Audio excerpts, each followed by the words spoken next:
स्वागत है दोस्तों आप सबका। आज की इस वीडियो में हम चर्चा करेंगे कक्षा 10 के सामाजिक विज्ञान की जो भूगोल की पुस्तक है उसका जो अध्याय नंबर 2 है, वन एवं वन्य जीव संसाधन।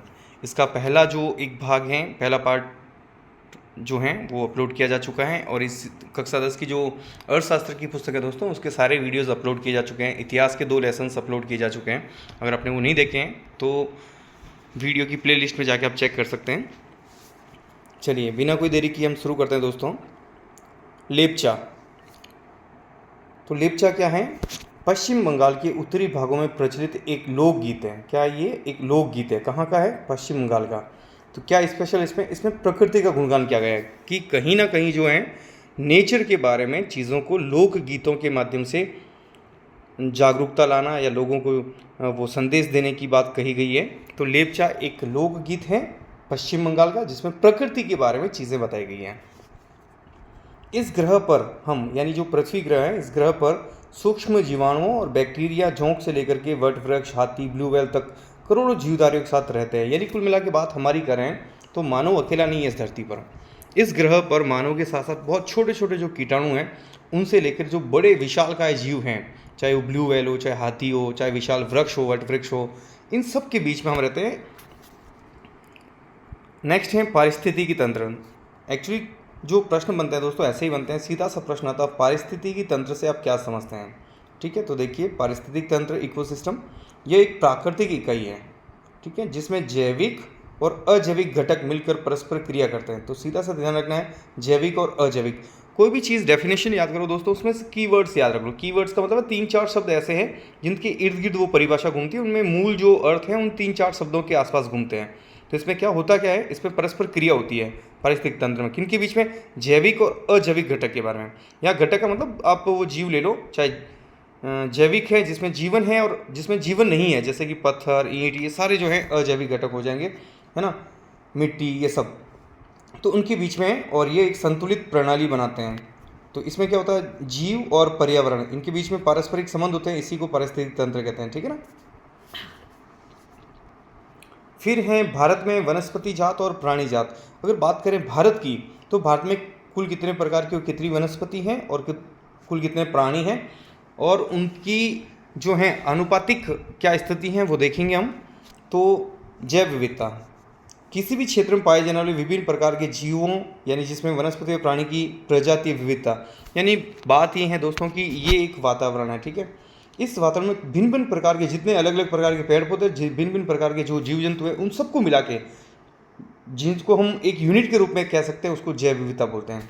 यानी एक वातावरण में एक कुल कितने अलग अलग प्रकार के जीव जंतु हैं, पेड़ पौधे हैं, उन सबको सामूहिक रूप से आप जैव विविधता बोल सकते हो। जैव मतलब जीवन, विविधता मतलब कितनी अलग अलग प्रकार की भिन्नता वाले जो जीव हैं वो।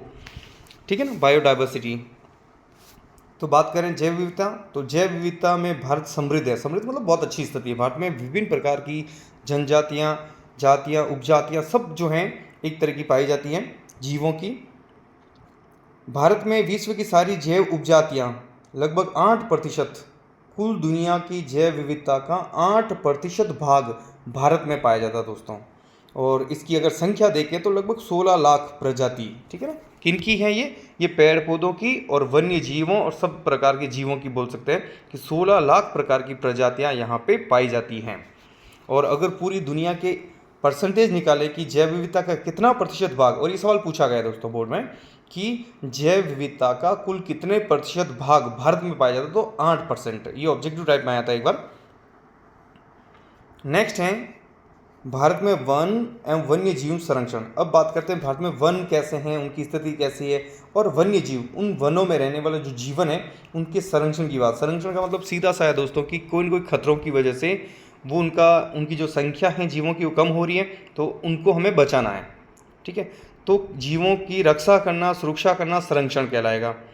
तो यहाँ पे देखेंगे संरक्षण क्यों जरूरत पड़ गई। तो इसके 2 कारण हैं दोस्तों। एक तो ह्रास तेजी से हो रहा, ह्रास का मतलब है कमी आना, पतन होना। ठीक है ना, तो बहुत तेज गति से ह्रास हो रहा है, किसका? वनों का भी और वन्य जीवों का भी। और संरक्षण से पारिस्थितिक विविधता बनी रहती है कि जो बायोडाइवर्सिटी है, जो इकोसिस्टम है वो बना रहेगा अगर हम जैव विविधता को बचा के रखते हैं, इन जीवों की सुरक्षा करते हैं। तो यहाँ पे प्रश्न आ सकता है दोस्तों कि भारत में वन और वन्य जीवों के संरक्षण की क्यों आवश्यकता है, कोई दो तर्क दीजिए। तो इनके दो लॉजिक आपको ये देना है। पहला तो कि ह्रास तेजी से हो रहा है या पतन तेजी से हो रहा है ना, इनकी संख्या में लगातार गिरावट देखी जा रही है। दूसरा, अगर हम संरक्षण करेंगे, संरक्षण मतलब सुरक्षा है ना, तो पारिस्थितिकी की जो विविधता है वो बनी रहेगी। और पारिस्थितिकी विविधता बनने रहने का मतलब ये है कि बहुत अच्छा माहौल रहेगा, सब कुछ बढ़िया रहेगा, हमारे वातावरण अच्छा रहेगा, है ना, ये सब सही रहेगा। 1960 और 1970 के दशक में संरक्षण की मांग की तेज हुई, जब इनकी संख्या में तेजी से कमी आने लगी वन्य जीवों की। कुछ जातियाँ तो ऐसी हैं दोस्तों की जो धरती से पूरी तरह विलुप्त हो चुकी हैं, कुछ जातियाँ ऐसी हैं जो संकटग्रस्त है, यानी जो अभी ख़त्म तो नहीं कह सकते, लेकिन अगर उनकी तरफ हमारा ध्यान नहीं गया तो वो बहुत जल्दी इस धरती से समाप्त हो जाएगी। तो ऐसी बहुत सारी प्रजातियाँ हैं। तो संरक्षण के प्रयास, संरक्षण के प्रयास देखिए, तो क्या प्रयास हुए हैं। भारत सरकार ने एक कानून बनाया था, जो वो कानून बनकर लागू हो जाता है दोस्तों तो वो अधिनियम कहलाता है। तो किसके बारे में था ये अधिनियम, भारतीय वन्य जीव रक्षण अधिनियम, यानी भारत में जो वन्य जीव हैं, वन्य मतलब वन में रहने वाले, जंगल में रहने वाले जीव हैं, उनकी सुरक्षा करने के लिए कानून बनाया गया और वो कानून लागू हुआ था 1972 में। तो ये अपना आप एक प्रश्न है, भारत में वन्य जीव रक्षण अधिनियम कब लागू हुआ, 1972 में। इसमें क्या प्रावधान थे, कौन कौन सी बातों का जिक्र किया गया इनमें देखिए। तो सीधा से वन्य जीवों के आवास का रक्षण, यानी वन्य जीव के रहने के लिए जो आवास हैं, उनके रहने की जो जगह है उनकी सुरक्षा करना है, क्योंकि जब तक जीवों के रहने की जगह जो है वो सुरक्षित नहीं रहेगी तो उनका जीवन भी बचाना मुश्किल हो जाएगा। फिर है संकटग्रस्त जातियों के बचाव। संकटग्रस्त जातियाँ वो होती है जो तेजी से उनकी संख्या कम हो रही है और अगर हम ध्यान नहीं दिया तो वो निकट भविष्य में बिल्कुल समाप्त हो जाएगी। जैसे उदाहरण के तौर पर ले दोस्तों कि गोरैया चिड़िया हैं, वो तेज़ी से विलुप्त हो रही है। एक सींग वाले गैंडे ये केवल कुछ राज्यों में कुछ जगह पे पाया जाता है ना, अगर इनकी तरफ ध्यान नहीं दिया गया, जैसे कि आप देखो शुरू से अगर देखें तो हम डायनासोर के बारे में सिर्फ किताबों में पढ़ सकते हैं, नेट पे जाके उनकी तस्वीरें देख सकते हैं, लेकिन धरातल पर अगर वास्तविक स्थिति देखें तो आज नहीं है वो, है ना। तो ऐसे बहुत सारी चीज़ें हैं जो विलुप्त हो चुकी है और कुछ जाति ऐसी जो संकटग्रस्त है, यानी ध्यान नहीं दिया गया तो वो भी इस धरती से समाप्त हो जाएगी।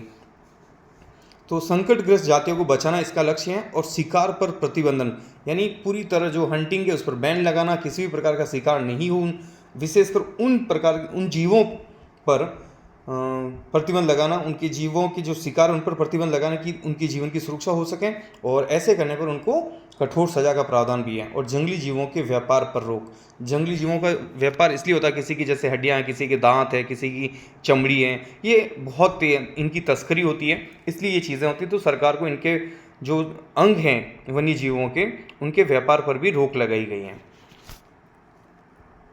नेक्स्ट है, तो फिर सरकार ने क्या किया, ये तो हो गए मकसद। ये भी आ सकता है दोस्तों कि बताइए कि वन्य जीव सुरक्षा के तहत कौन कौन से प्रावधान किए गए हैं या उद्देश्य क्या हैं। तो ये उद्देश्य हैं, ठीक है ना, उनका सुरक्षा करना, संकटग्रस्त जातियों को बचाना, शिकार पर प्रतिबंध लगाना, ये इस प्रकार से। तो सरकार ने क्या प्रयास किए, फिर ये कानून बनाया, कुछ प्रावधान किए, फिर उन्होंने राष्ट्रीय उद्यान बनाए। राष्ट्रीय उद्यान और वन्य जीव पशु विहार, इसका सीधा सा मतलब ये है दोस्तों कि कोई एक जंगल है, जंगल का या तो पूरा जंगल या एक उसका जो पर्टिकुलर हिस्सा है उसे राष्ट्रीय उद्यान घोषित कर दिया मान लो। तो इसका मतलब ये हुआ कि यहाँ इनके आवास की व्यवस्था, इनके पीने के लिए पानी की जो है हौद या तालाब, ऐसे खड्डे बनाए जाते हैं जहाँ पानी बराबर सप्लाई करते हैं, इनके भोजन की व्यवस्था की जाती है। यहाँ बाहरी जो हस्तक्षेप है मानव का वो कम से कम किया जाता है, यानी एक तरीके से प्राकृतिक वातावरण देख करके उन जीवों को उनका आवास प्रदान करना, उनके जीवन को बेहतर बनाना। तो इसके तहत राष्ट्रीय उद्यान बनाए जाते हैं और वन्य जीव पशु विहार भी, सेंचुरी भी बनाई जाती है। और ये सरकारी स्तर पर कार्यक्रम चलते हैं। केंद्रीय सरकार की कई योजनाएं जिनका उद्देश्य गंभीर खतरे में पड़े कुछ विशेष वन प्राणियों को रक्षण प्रदान करना है, यानी जो ऐसी कुछ प्रजातियां हैं जो बहुत ही डेंजर जोन में जा चुकी हैं और ध्यान नहीं दिया गया तो निकट भविष्य में वो नहीं नजर आएगी। जैसे कि आज हम 2025 में, तो हो सकता है 2050, 2060 या 2080 तक वो प्रजातियां बिल्कुल विलुप्त हो जाएं, और 2090 तक अगर देखें, 80 तक देखें, तो वो लोग सिर्फ ये देखेंगे कि ऐसी प्रजातियां आज से 50 साल पहले हुआ करती थी, ठीक है। तो वो कौन कौन से देखिए, बाघ, एक सींग वाला गैंडा, कश्मीरी हिरण जिसे हंगूल बोलते हैं, ये भी आ सकता है दोस्तों। हंगूल क्या है? कश्मीरी हिरण अपना आप में एक अच्छा प्रश्न है यहाँ पे। जब आप पढ़ते हैं तो खुद के मन से भी सवाल बनाइएगा कि यहाँ पे प्रश्न कैसे पूछा जा सकता है। मगरमच्छ, घड़ियाल, एशियाई शेर और अन्य प्राणी, ये जितने भी प्राणी ये संकटग्रस्त हैं और इनको बचाने के लिए सरकार विशेष प्रयास कर रही है। इसके अलावा और कौन कौन से, जैसे हाथी हैं, काला हिरण है, चिंकारा है, ये हिरण की ही एक प्रजाति है दोस्तों, चिंकारा। और भारतीय गोडावण, ये राजस्थान का राज्य पक्षी है गोडावण, ठीक है ना। हिम तेंदुआ आदि के शिकार और व्यापार पर संपूर्ण अथवा आंशिक प्रतिबंध लगाकर कानूनी रक्षण किया है। यानी सरकार ने ये सारे कार्य करके, ये प्रजातियां तो उल्लेखित है कि इनका विशेष ध्यान दिया गया इनकी तरफ। यहाँ पे एक चीज़ आती है दोस्तों, रेड डाटा बुक। ये क्या है फिर रेड डाटा बुक? यह एक ऐसा दस्तावेज या सूची है, इसको आप ऐसा मान लो एक बुक, जैसे कि एक बुक है, ठीक है, जिसमें उन प्रजातियों की जानकारी दी जाती है जो लुप्त प्राय, अत्यंत संकटग्रस्त या विलुप्त होने के कगार पर हैं। यानी कुल मिला के उन प्रजातियों के बारे में लिखा जाता है, उनका उल्लेख किया जाता है जो बिल्कुल ख़त्म होने के कगार पर हैं, और अब अगर ध्यान नहीं दिया तो बहुत जल्दी वो इस पृथ्वी से समाप्त हो जाएगी, तो उनके बारे में जिक्र किया जाता है। तो ऐसी पुस्तक जिसमें, या ऐसा एक दस्तावेज रेड डाटा बुक है जिसमें विलुप्त होने वाली जातियाँ या लुप्त प्राय, ऑलमोस्ट लुप्त होने वाली है, उन प्रजातियों का उल्लेख किया जाता है। यह सूची प्रजातियों के संरक्षण की स्थिति को दर्शाती है और ये भी दिखाती है कि उनकी सुरक्षा हम कैसे कर सकते हैं, उनके उपाय, सारी चीज़ें जो हैं उसमें उल्लेख होते हैं। इसकी प्रकाशक संस्था कौन है, इसका प्रकाशन कौन करता है, पब्लिश कौन करता है? IUCN, ठीक है ना, international union for conservation of nature. ये प्रकृति को बचाने के लिए एक तरीके से बोल सकते हैं कि एक संस्था है जो जीवों के प्रति अपनी प्रयास करते हैं उनको बचाने का, अंतर्राष्ट्रीय प्रकृति संरक्षण संघ। अब भारत सरकार ने विशेष जीवों का तो बताया, लेकिन कोई हम यहाँ पे इस पुस्तक में, इस अध्याय में जो है एक जीव है जैसे बाघ, तो बाघ के लिए विशेष प्रयास किया, तो सरकार ने एक प्रोजेक्ट स्टार्ट किया जिसे टाइगर प्रोजेक्ट के नाम से जाना जाता है, बाघ परियोजना, ठीक है। 20वीं शताब्दी के आरंभ में देश में कुल अनुमानित बाघ लगभग 55,000 थे। यानी जब 19वीं शताब्दी समाप्त हुई, 20वीं शताब्दी स्टार्ट हुई, तो ये ऑलमोस्ट ऐसे ही, कोई ये बिल्कुल तथ्य सही नहीं है कह सकते हैं, अनुमानित है कि इतने बाघ भारत में थे। मतलब एक बड़ी संख्या में, बड़े तादाद में बाघ थे, जो घटकर 1827 रह गए। यानी इतनी तेज़ी से घटे कि सिर्फ 1827 रहे। अगर ध्यान नहीं दिया गया तो देखिएगा कि वो समाप्त हो जाएंगे, ठीक है ना। कारण क्या था इनका, कि इनका शिकार होने लगा, गैर कानूनी इनका व्यापार होता है, इनकी चमड़ी, इनके दांत, इनकी हड्डियाँ, सारी चीज़ों की तस्करी होती थी, और चीन में बहुत ज़्यादा डिमांड है, तो गैर कानूनी तरीके से इनका शिकार होता था और इनके शारीरिक अंगों का व्यापार होता था। फिर उनके आवास क्षेत्र घटना, उनके रहने के लिए, बेचारों के लिए जगह नहीं है, उनके लिए खाने की जगह नहीं, तो ये सारे कारण हैं उनके ख़त्म होने के तेज़ी से। भोजन की कमी और जनसंख्या वृद्धि, ये तो हर चीज़ में है दोस्तों। जितनी तेज़ी से मानव की आबादी बढ़ी है, उतनी ही तेज़ी से अन्य जीव जंतुओं की जो संख्या है वो तेज़ी से घटी है। तो जनसंख्या जैसे जैसे बढ़ती, तो क्या करेगा, हम उद्योग लगाने के नाम पे, विकास के नाम पे, है ना, अलग अलग चीज़ों के नाम पे हम जंगलों को सीमित करते जा रहे हैं। जब जब जंगल सीमित होंगे तो क्या होगा, अन्य प्रजातियों पर संकट आएगा। तो ये एक बड़ा कारण है। भारत और नेपाल दुनिया के 2/3 बाघों का आवास उपलब्ध करवाते हैं। तो ये देखिए दोस्तों, ये सवाल ऐसे आ सकता है कि दुनिया के कितने बाघ जो हैं वो भारत और नेपाल में रहते हैं। तो 2/3 का मतलब है 66%। 2/3 का मतलब है जैसे 2/3, तो हर 3 में से 2 बाघ भारत और नेपाल में रहते हैं। अब बात करते हैं टाइगर प्रोजेक्ट कब स्टार्ट हुआ। प्रोजेक्ट टाइगर ये शुरुआत हुई थी 1973 में। अपने आप में एक इम्पोर्टेंट ये पूछा जा सकता है, प्रोजेक्ट टाइगर की शुरुआत भारत में कब हुई थी। तो ये कारण थे, इन कारणों को देखते हुए टाइगरों को बचाने के लिए एक मुहिम चलाई सरकार ने, एक विशेष अभियान चलाया, है ना, जिसे प्रोजेक्ट टाइगर कहते हैं। सन 1973 में शुरू। उद्देश्य क्या है इसका, सीधा सा है, बाघों को बचाना, बाघों का संरक्षण करना। इसके तहत कौन कौन सी चीज़ें सरकार को करनी थी, कि बाघों की संख्या में वृद्धि करना है, ठीक है, बाघों के प्राकृतिक आवास का संरक्षण, जो उनके नेचुरल जो जहाँ पे बाघ रहते हैं उन जगहों को बचा के रखना, उनको सुरक्षित रखना, जैव विविधता को बनाए रखना। जब जैव विविधता समाप्त होगी दोस्तों, तो बहुत सारी प्रजातियाँ अपने आप विलुप्त हो जाती हैं। शिकार और तस्करी को रोकना, बाघ अभ्यारण्यों को विकसित करना, यानी ऐसे क्षेत्र बनाने जो बाघ के अनुकूल हो, जहाँ बाघ आराम से रह सके, उनका जीवन आसान हो सके। और स्थानीय समुदायों की भागीदारी है, जो लोकल जो कम्युनिटी हैं, जो स्थानीय लोग हैं, उनको इस मुहिम से जोड़ना, इस अभियान से जोड़ना, उनमें जागरूकता लेके आना। क्योंकि स्थानीय लोगों के सहयोग के बिना कोई भी अभियान कभी भी सफल नहीं हो पाता है। तो ऐसे कुछ राष्ट्रीय उद्यान बनाए गए जहाँ टाइगर प्रोजेक्ट के तहत चीज़ें की गई। तो देखिए जिम कॉर्बेट राष्ट्रीय उद्यान, ये कहाँ पे है? ये प्रश्न पूछा जाता है दोस्तों ऐसा कि राष्ट्रीय उद्यान दे देंगे, ये किस राज्य में? ऐसा भी हो सकता है कि यहाँ पे 2 नंबर का प्रश्न है, 4 राष्ट्रीय उद्यान दे दें और 4 सामने राज्य दे दें कि मिलान कीजिएगा। तो जिम कॉर्बेट राष्ट्रीय उद्यान कहाँ है? उत्तराखंड में। सुंदरवन राष्ट्रीय उद्यान कहाँ है? पश्चिम बंगाल में। बांधवगढ़ राष्ट्रीय उद्यान मध्य प्रदेश में। सरिस्का वन्य जीव पशु विहार ये अपने राजस्थान में है, अलवर में सरिस्का। और मानस बाघ रिजर्व असम में, पेरियार बाघ रिजर्व केरल में, ठीक है ना। ये बाघ परियोजनाओं के उदाहरण हैं, यानी बाघों की सुरक्षा के लिए लिहाज से अगर देखें तो यहाँ पे सरकार ने विशेष प्रयास किए हैं। इसके अलावा जो है काजीरंगा राष्ट्रीय उद्यान, ये बहुत इंपॉर्टेंट है दोस्तों, ये असम में है और एक सींग के गैंडे के लिए प्रसिद्ध है। ये दोनों ही सवाल अपने आप में इंपॉर्टेंट है। एक तो काजीरंगा राष्ट्रीय उद्यान कहाँ पे स्थित है? असम राज्य में। और ऐसा एक सवाल आता है कि एक सींग के गैंडे के लिए प्रसिद्ध राष्ट्रीय उद्यान कौन सा है? काजीरंगा, ठीक है। इसके बाद वन्य जीव अधिनियम 1980 भी बना, 1986 के तहत इसमें और संशोधन चीज़ें हुई, ठीक है ना। तो इसमें सैकड़ों तितलियों, पतंगों, भृंगों, ड्रैगन फ्लाई को भी संरक्षित प्रजातियों में शामिल किया, यानी जो छोटे छोटे कीट पतंगे जो जैव विविधता के लिए बहुत ज़्यादा जरूरी है, उन जीवों के प्रति भी ध्यान दिया गया कि उनका भी संरक्षण जरूरी है। आज आप देखिए दोस्तों, एक चीज़ नोट करना कि पहले जो है वो खेत होते थे, खेत के आसपास बहुत सारी ऐसे बाढ़ होती थी, ठीक है ना, कांटों की जो दीवार बोल सकते हैं एक तरीके से वो होती थी। लेकिन आजकल एक तारबंदी वाला सिस्टम आ गया। तो आप देखोगे कि पहले जब कांटे होते थे उसमें मधुमक्खियाँ बहुत ज़्यादा बैठती थी, आजकल वो कांटे ही नहीं तो मधुमक्खियाँ है ही नहीं। आज आप आसपास घूम के देखिए और अपने परिवार में भी पूछिएगा कि आज से 20 साल पहले कितने जो है मधुमक्खियाँ के छत्ते देखने को मिल जाते और आज। तो अगर ऐसा ही चलता रहा तो बहुत तेज़ी से ही विलुप्त हो रही है। और मधुमक्खी का खत्म होने का मतलब सिर्फ मधुमक्खी खत्म नहीं हो रही है, बहुत सारे हमारे कृषि पर भी फर्क पड़ेगा और बहुत सारी ऐसी कीट पतंगे जीव जंतु जो और विलुप्त हो जाएंगे। फिर देखिए 1991 में पौधों की 6 जातियों को भी इस सूची में रखा गया है। तो अब हैं वन एवं वन्य जीवों के संसाधन के प्रकार और वितरण, कि भारत में वन कौन कौन से वन हैं, कितने प्रकार के वन हैं, और वन्य जीव संसाधनों और उनका वितरण, यानी भारत के कौन से हिस्सों में इनकी अच्छी तादाद है। तो भारत में अधिकतर वन और वन्य जीवन या तो प्रत्यक्ष रूप से सरकार के अधिकार में है या वन विभाग या अन्य विभागों के माध्यम के द्वारा प्रबंधन है। यानी कुल मिला के बात करेंगे वनों की, जंगल की, सीधी सी बात है, पेड़ पौधों की बात करेंगे। तो भारत में जो वन है ज़्यादातर अगर देखें तो प्रत्यक्ष रूप से सरकार के अंडर में है, ठीक है, या सरकार के नहीं है तो फिर अन्य जो डिपार्टमेंट हैं सरकार की, जो गवर्नमेंट बॉडी है वो उनको मैनेज करती है। तो देखिए पहला जो प्रकार है दोस्तों, आरक्षित वन, रिजर्व्ड फॉरेस्ट।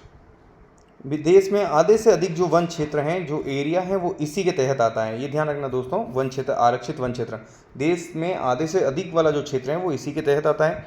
इसमें क्या होता है देखो, ये सर्वाधिक मूल्यवान है और सरकार द्वारा वन्य जीवन की सुरक्षा और पर्यावरण संरक्षण, वनों के व्यवस्थित उपयोग के लिए आरक्षित किया गया है।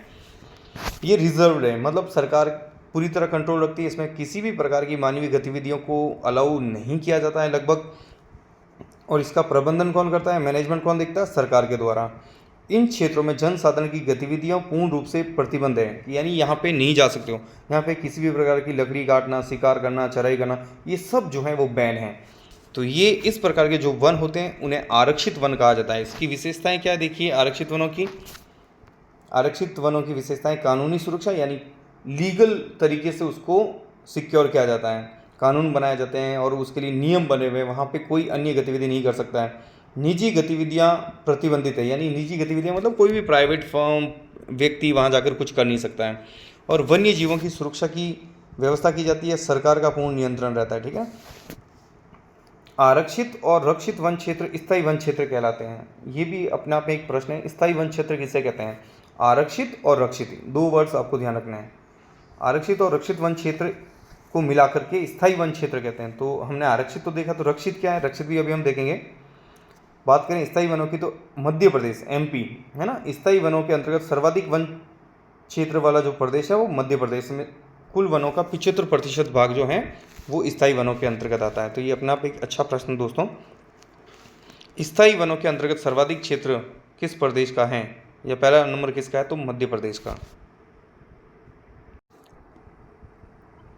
अब है आरक्षित वन वाले राज्य, यानी मेजरली बड़े जो राज्य हैं जहाँ पे आरक्षित वन बहुत अधिक मात्रा में पाए जाते हैं वो देखते हैं। तो मध्य प्रदेश सबसे ज़्यादा था ही, इसके अलावा महाराष्ट्र है, छत्तीसगढ़ है, ओडिशा है, उत्तराखंड है, तमिलनाडु, केरल, ये सर्वाधिक आरक्षित वन वाले।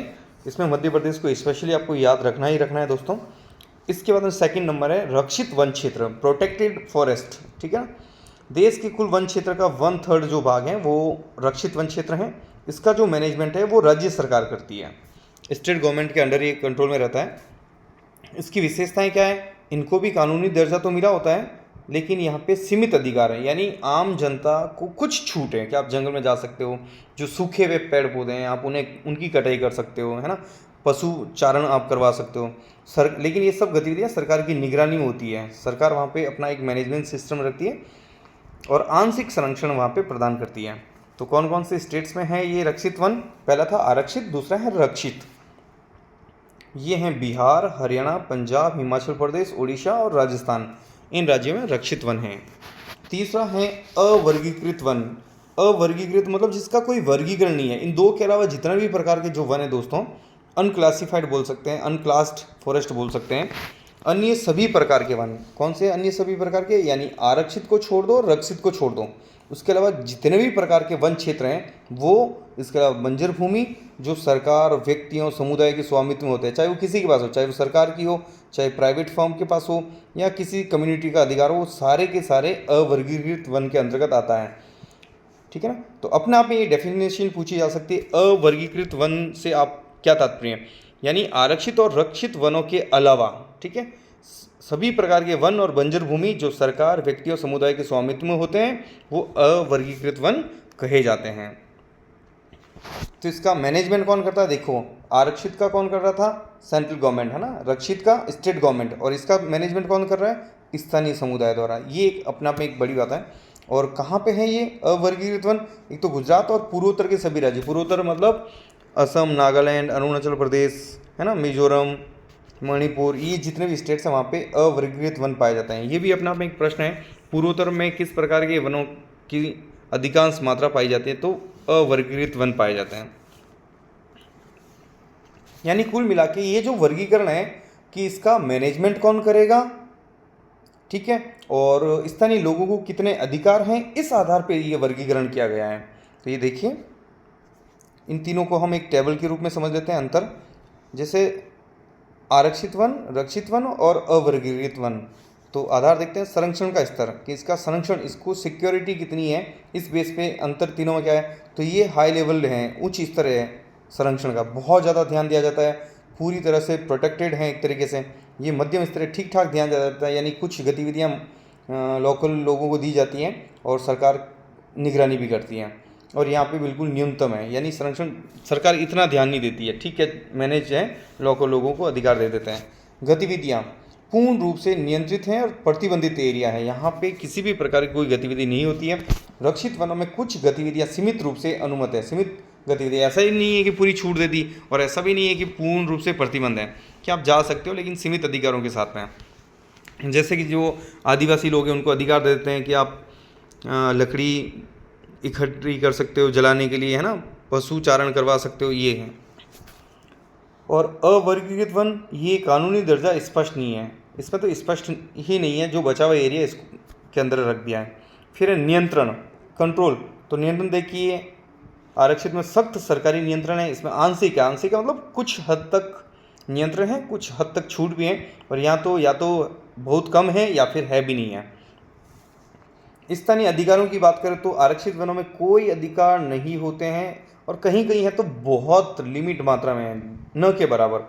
लेकिन रक्षित वनों में कुछ अधिकार अनुमत हैं, यानी सरकार परमिशन देती है। जो परंपरागत अधिकार का मतलब है सूखी लकड़ियां बीनना और पशुओं को चारण है, पशु चारण है, वो करवा सकते हो आप एक तरीके से।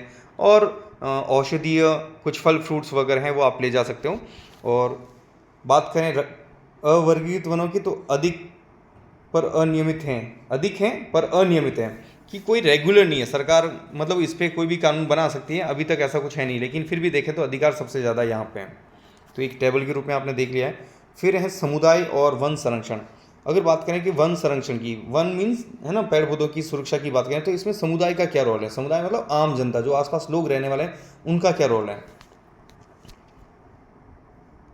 भारत में स्थानीय समुदाय सरकार के साथ मिलकर वनों के संरक्षण हेतु प्रयासरत हैं। सीधी सी बात है, सरकार अपने स्तर पर भी काम कर रही है और लोकल लोगों को भी जोड़ के रखती है, क्योंकि बिना स्थानीय समुदाय के, उनकी जागरूकता के, आप कोई भी चीज़, किसी भी मिशन को उसके अंजाम तक आप लेके नहीं जा सकते हो। उदाहरण के लिए जैसे राजस्थान की बात करें तो राजस्थान का एक ज़िला है अलवर, वहाँ पे एक्चुअली में 5 गांव के लोगों ने, जो लोकल एरिया है वहाँ के आसपास 4-5 गांव के जो लोग हैं, उन्होंने खुद ही एक एरिया बना दिया जिसे बोलते हैं भैरवदेव डाको सेंचुरी, घोषित कर दी। और वहाँ पर उन्होंने अपने ही नियम लागू कर दिए। क्या नियम है, जैसे वहाँ पे शिकार वर्जित है, शिकार नहीं कर सकते हो, बाहरी घुसपैठ से वन्य जीवन को बचाना।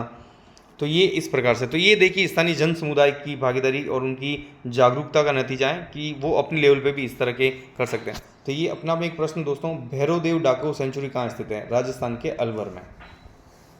अब ध्यान रखना, इसको सरकार ने नहीं बनाया है, स्थानीय लोगों ने बना दिया। जैसे राष्ट्रीय उद्यान और सेंचुरी सरकार बनाती है, वैसे ही प्रयास जन समुदाय भी कर रहा है, और हमारे ही राजस्थान में ये उदाहरण देखने को मिलता है।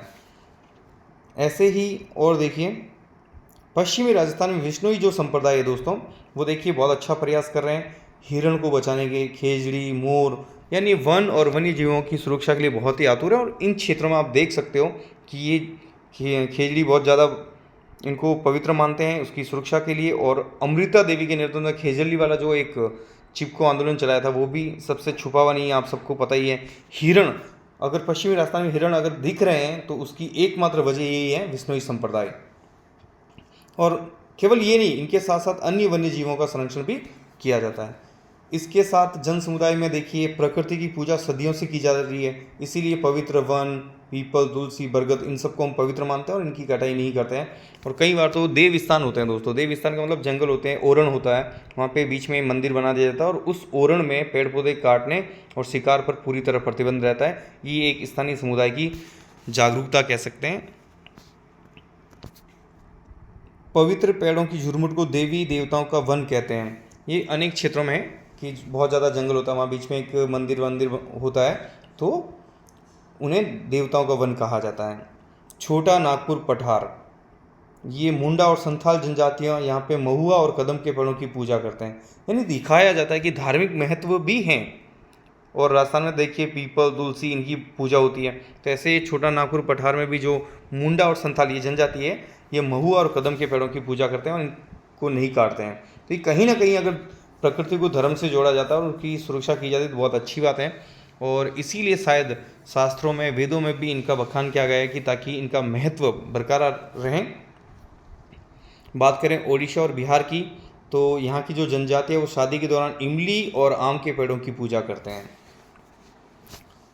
फिर है चिपको आंदोलन। एक्चुअली चिपको आंदोलन जो है वो अभी तो उत्तराखंड राज्य में है, लेकिन उस समय उत्तर प्रदेश था, ठीक है। तो बात है 1973 की, जिला चमोली, जिला अभी उत्तराखंड में। एक्चुअली वहाँ पे एक कंपनी को पेड़ काटने का टेंडर दिया जाता, तो स्थानीय लोग पेड़ों से जाके चिपक जाते हैं कि हम नहीं काटने देंगे। तो पेड़ों को चिपक करके बचाना, इसीलिए इसको कहा गया है चिपको आंदोलन, यानी पेड़ों को बचाने के लिए उनसे जाके चिपक जाना। उद्देश्य क्या था, वनों की अंधाधुंध कटाई रोकना, यानी जो अंधाधुंध कंपनियां जो हैं क्रिकेट के बैट बनाने के लिए वहाँ पे टेंडर ले लिया और पेड़ों की बड़े लेवल पे कटाई हो रही थी, उसको रोकने के लिए। दूसरा, पर्यावरण संरक्षण करना और स्थानीय लोगों के पारंपरिक अधिकारों को सुरक्षित रखना। यानी सरकार जो स्थानीय लोग हैं उनको तो जंगल में जाने की अनुमति नहीं दे रहे, उनको पशु चारण और जो सूखे पेड़ की लकड़ियाँ वो काटने की परमिशन दे ही नहीं रही थी, और एक बड़ी कंपनी को टेंडर दे दिया। तो इसीलिए लोगों ने आंदोलन किया था और इसका नेतृत्व किया था सुंदरलाल बहुगुणा ने। तो 1973, चमोली डिस्ट्रिक्ट, उत्तराखंड, ठीक है। और ये वनों का संरक्षण, वनों के अंधाधुंध कटाई को रोकने के लिए पर्यावरण सुरक्षा और स्थानीय जो अधिकार हैं उनके समुदाय के, उनको सुरक्षित रखना।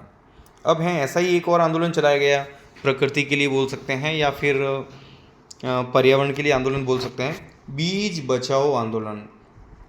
एक्चुअली आजकल क्या हो गया दोस्तों कि आप देखेंगे एक ट्रेंड सा चल पड़ा है कि जब बारिश होती है या कुछ भी बुआई होती है तो हम सीधा मार्केट से वो बीज लेके आते हैं, है ना। जो विकसित जीन जिसको बोल सकते हैं, यानी विकसित किए हुए बीज जो ज़्यादा प्रोडक्शन करते हैं ऐसे, तो परंपरागत जो मजबूत बीज है वो ख़त्म हो रहे हैं। तो बीज बचाओ आंदोलन, ये भी ध्यान रखना, उत्तराखंड, टिहरी क्षेत्र 1986। तो इसका मकसद क्या था? जैविक कृषि, यानी खाद बीज, ये खाद वगैरह नहीं देना है और यूरिया वगैरह ये नहीं देना, इनके बिना एक जैविक शुद्ध खेती करना और देसी बीजों को बचाना, यानी रासायनिक कृषि के दुष्प्रभावों से किसानों को बचाना और पारंपरिक खेती को पुनर्जीवित करना, ये इनका मकसद है। और भारत का पहला जैविक राज्य है जहाँ पे 0% किसी भी प्रकार के जो यूरिया वगैरह ये रासायनिक खाद है इनका इस्तेमाल नहीं होता है, वो सिक्किम है दोस्तों। ये भी ध्यान रखना अपने आप, एक अच्छा प्रश्न है। फिर है संयुक्त वन प्रबंधन। बात सही स्पष्ट है, संयुक्त मतलब मिलकर के, वन यानी जंगल, प्रबंधन मतलब मैनेजमेंट करना, यानी वनों को मैनेजमेंट करने के लिए संयुक्त मतलब अब यहाँ पे सरकार और स्थानीय लोग, इनकी बात करेंगे हम। तो जॉइंट फॉरेस्ट मैनेजमेंट JFM योजना, ये एक योजना है जो सरकार और स्थानीय समुदाय मिलकर वनों का संरक्षण करेंगे, प्रबंधन करेंगे और विकास कार्य करते रहेंगे। तो ध्यान रखना, सरकार और स्थानीय समुदाय, दो शब्द तो ये ध्यान रखना है, सरकार और स्थानीय समुदाय, ये क्या करेंगे? बात वनों की चल रही है तो वनों का संरक्षण, प्रबंधन और विकास, बस 5 शब्द अगर आपने याद रख लिए तो डेफिनेशन आपकी याद है। सरकार और स्थानीय समुदाय मिलकर के वनों का संरक्षण, प्रबंधन और विकास कार्य करेंगे, ये संयुक्त वन प्रबंधन कहलाता है। तो सरकार इसमें क्या करेगी? सरकार का मकसद मूल रूप से वन संरक्षण करना है। स्थानीय समुदाय जो हैं वो अपने कुछ अधिकार वो पाना चाहते हैं, तो जब दोनों मिल बैठ के बात करेंगे तो उनके अधिकार भी सुरक्षित रहेंगे और वन भी सुरक्षित रहेंगे। इसकी जो शुरुआत है दोस्तों वो 1988 में हुई है। संयुक्त वन प्रबंधन की शुरुआत कब हुई थी? 1988 में। ओडिशा राज्य संयुक्त वन प्रबंधन का पहला प्रस्ताव पास करने वाला राज्य है। ये अपना में अच्छा प्रश्न आपकी पुस्तक में दे रखा है, तो ये सवाल बन सकता है कि संयुक्त वन प्रबंधन का प्रस्ताव पारित करने वाला पहला राज्य कौन सा था? उड़ीसा। इसकी शुरुआत 1988 में। अब हम JFM देख लेते हैं, जॉइंट फॉरेस्ट मैनेजमेंट। इसके पक्ष की बात करते हैं और भूमिका किसकी क्या रहेगी। जैसे वन विभाग है, ठीक है, तो वन विभाग क्या करता है? यहाँ पे तकनीकी सहायता देता है, योजना बनाता है और नियम तय करता है कि हम किसको क्या मिलेगा, किसको क्या करना है, कार्य क्या करना है, जिम्मेदारी किसकी क्या है, ये सारे काम वन विभाग करता है। और ग्रामवासी या वन प्रबंधन समिति बोल सकते हैं इसको, जो वनों को मैनेजमेंट को देख रेख करते थे, ये वनों की निगरानी करेंगे, देख रेख करना, ठीक है। इसके अलावा अवैध कटाई को रोकना, कि गलत तरीके से कोई जंगल में कटाई नहीं करेंगे, इसका ध्यान भी यही लोग रखते हैं। और वन संवर्धन में भागीदारी और वनों को बढ़ाने के प्रयास भी करेंगे। इससे होगा क्या? साझा लाभ होंगे, है ना। साझा लाभ मतलब दोनों को फायदा हो रहा है। क्या फायदा हो रहा है? ग्रामीणों को क्या मिल रहा है? लघु वन उपज मिल रही है, जैसे जलावन की लकड़ी है, चारा मिल जाता है, औषधीय पौधे मिल जाते हैं, वृक्षों की कटाई आंशिक रूप से आय हो जाती है। और सरकार को क्या फ़ायदा हो रहा है कि वन संरक्षण हो रहा है और वन संरक्षण की जिम्मेदारी भी स्थानीय लोग ले रहे हैं। तो ये जो लेसन है दोस्तों कंप्लीट हुआ। वीडियो कैसा लगा कमेंट सेक्शन में जाके आप बता सकते हो। वीडियो पसंद आया तो आप इसे लाइक और शेयर जरूर कीजिएगा। Thank you so much for watching.